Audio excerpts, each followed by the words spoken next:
নরসিংদী মেঘনা নদীর বিভিন্ন খেয়াঘাটে যাত্রীদের কাছ থেকে অতিরিক্ত ভাড়া আদায় এবং চাঁদাবাজির দীর্ঘদিনের অভিযোগের প্রেক্ষিতে এবার মাঠে নেমেছে জেলা পুলিশ।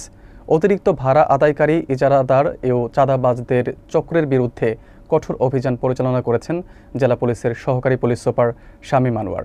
তিনি হুঁশিয়ারি দিয়ে বলেছেন, নির্ধারিত ভাড়ার অতিরিক্ত 1 টাকাও নেওয়া হলে কঠোর আইনি ব্যবস্থা গ্রহণ করা হবে। পুলিশের এই আকস্মিক অভিযানের পর খেয়াঘাটে চলাচলকারী সাধারণ যাত্রী ও নৌচালকদের মধ্যে স্বস্তি ফিরে এসেছে। বাকিটা জানবো এসালামের প্রতিবেদনে। নরসিংদী মেঘনা নদীর বিভিন্ন খেয়াঘাটে অতিরিক্ত ভাড়া আদায় এবং চাঁদাবাজির বিরুদ্ধে কঠোর অভিযান পরিচালনা করেছেন জেলা পুলিশের সহকারী পুলিশ সুপার শামীম আনোয়ার। সোমবার সকাল থেকে দুপুর পর্যন্ত আকস্মিক এই অভিযান পরিচালনা করা হয়। দীর্ঘদিন ধরে স্থানীয় একটি প্রভাবশালী চক্র যাত্রীদের কাছ থেকে জোরপূর্বক অতিরিক্ত টাকা আদায় করছিল বলে অভিযোগ ছিল।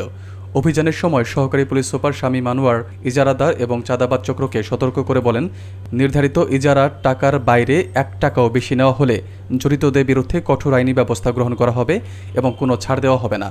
তিনি আরও বলেন, মেঘনার সব খেয়াঘাটে নির্ধারিত ভাড়াই নেওয়া হবে। এদিকে এই অভিযানের ফলে যাত্রী এবং নৌচালকদের মধ্যে স্বস্তি ফিরে এসেছে।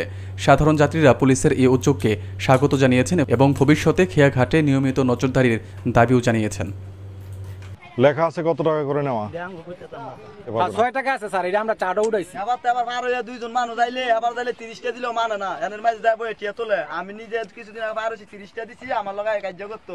ইজারার নামে অবৈধভাবে টাকা নেওয়া বন্ধ করতে হবে এবং করতেই হবে, এটা বন্ধ হবে। আমি এটা চ্যালেঞ্জ করলাম। আর ইজারা সরকারিভাবে যে টাকা লেখা আছে এর বাইরে 1 টাকাও যদি নেওয়া হয় সেটা পরিষ্কার চাঁদাবাজি।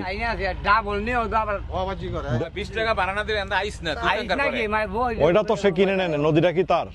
ইজারা বাতিলেরও সুপারিশ করব, পাশাপাশি আইনগত যে ব্যবস্থা পুলিশের ব্যবস্থাটা তো সুন্দর হয় না, সেই ব্যবস্থাগুলো নেওয়া হবে।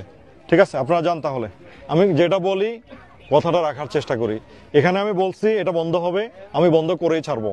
এখান থেকে যারা যায় বেশিরভাগই একেবারে অনাথ গরিব, পাতিল মাঝে ওই কোনো রকম গরু চড়ায়, তাদের কাছে 20 টাকা মানে অনেক টাকা। ঢাকা যাওয়া যতটা কঠিন তার কাছে ওই নদীর ওই পার যাওয়া ততটা কঠিন।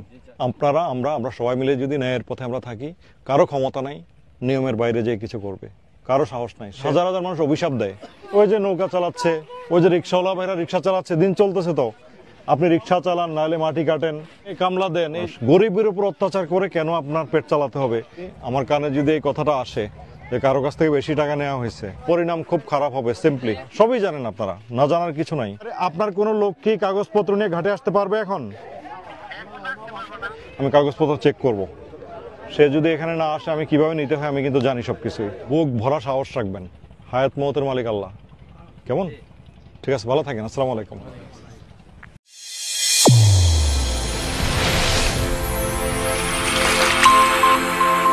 চ্যানেল A1 হৃদয়ের স্পন্দন।